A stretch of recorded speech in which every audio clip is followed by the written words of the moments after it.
सर्दियों की एक काली रात थी। घने जंगलों से घिरा एक छोटा सा गांव, जहां सन्नाटा कुछ ज्यादा ही गहरा था। गांव के किनारे एक पुराना खंडहर था, जिसके बारे में अजीब अजीब कहानियां कही जाती थीं। लोग कहते थे कि वहां एक आत्मा रहती है, जो काली सुहागन के नाम से जानी जाती थी। उसका असली नाम क्या था, कोई नहीं जानता था। बस इतना कहा जाता था कि वह एक नवविवाहित स्त्री थी, जिसकी शादी की रात ही मौत हो गई थी। लाल जोड़े में सजी वह दुल्हन अपने पति के साथ गांव लौट रही थी, जब अचानक एक हादसे में उसकी मृत्यु हो गई, जिसके बाद उसके पति ने दूसरी शादी कर ली। लेकिन कहते हैं, उसकी आत्मा आज भी अपने सुहाग को ढूंढती फिरती है, और जो भी उसकी पुकार सुन ले, वह इस दुनिया से गायब हो जाता है। आदित्य, एक शहर का युवक, गांव में अपने दोस्त मनोज से मिलने आया था। मनोज ने उसे पहले ही दिन ये बात समझा दी थी कि रात के समय खंडहर की तरफ मत जाना, वहां कई लोग जा चुके हैं और फिर कभी नहीं लौटे। लेकिन आदित्य ने इसे सिर्फ एक दकियानूसी अंधविश्वास समझा और मनोज की बातों को हंसकर टाल दिया। उस रात जब पूरा गांव सो रहा था, आदित्य अकेले ही खंडहर की ओर चल पड़ा। जैसे जैसे वह खंडहर के करीब पहुंचा, अजीब सी ठंडक उसे महसूस होने लगी। हवाएं एक अजीब तरह से सिसक रही थीं। अचानक उसे लगा कि उसके पीछे कोई चल रहा है। उसने पलटकर देखा, लेकिन वहां कोई नहीं था। कुछ कदम और बढ़ाने पर उसे एक धीमी सी सिसकियों की आवाज सुनाई दी। देखने पर उसे लगा कि दीवारों पर कुछ उभर रहा है। ध्यान से देखने पर वहां कई लोगों के चेहरे दिखाई देने लगे, जो धीरे धीरे अपनी आंखें खोल रहे थे। वे चिल्लाने लगे, लेकिन उनकी आवाजें गूंज बनकर कानों में चुभने लगी। थोड़ा आगे जाने पर उसे अंदर एक सूखा हुआ कुआं दिखा। आदित्य ने जैसे ही उसमें झांका, उसे गहराई में कुछ हलचल महसूस हुई। धीरे धीरे सफेद सड़ी गली लाशें ऊपर तैरने लगीं, जिनकी गर्दन नहीं थी और हाथ ऊपर की ओर उठे हुए थे, जैसे वे आदित्य को पकड़कर नीचे खींचना चाहती हों।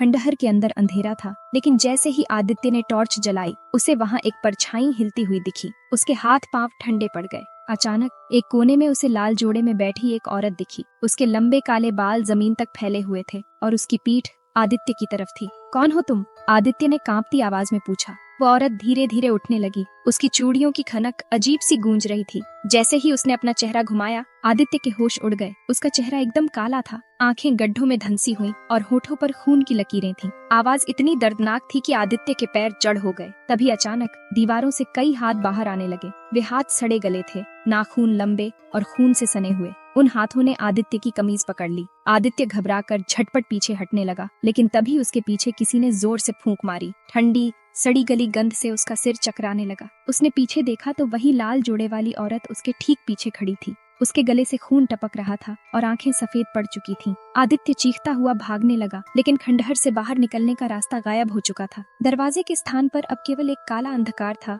जिसमें से कई जलती हुई आंखें उसे घूर रही थीं। अचानक हवा में एक घुटी हुई हंसी गूंजी। खंडहर की दीवारों पर लाल रंग से कुछ लिखा था। जो सुहागन नहीं, वह अब सुहागन बनेगी। जो सुहागन है, वह काली सुहागन बनेगी।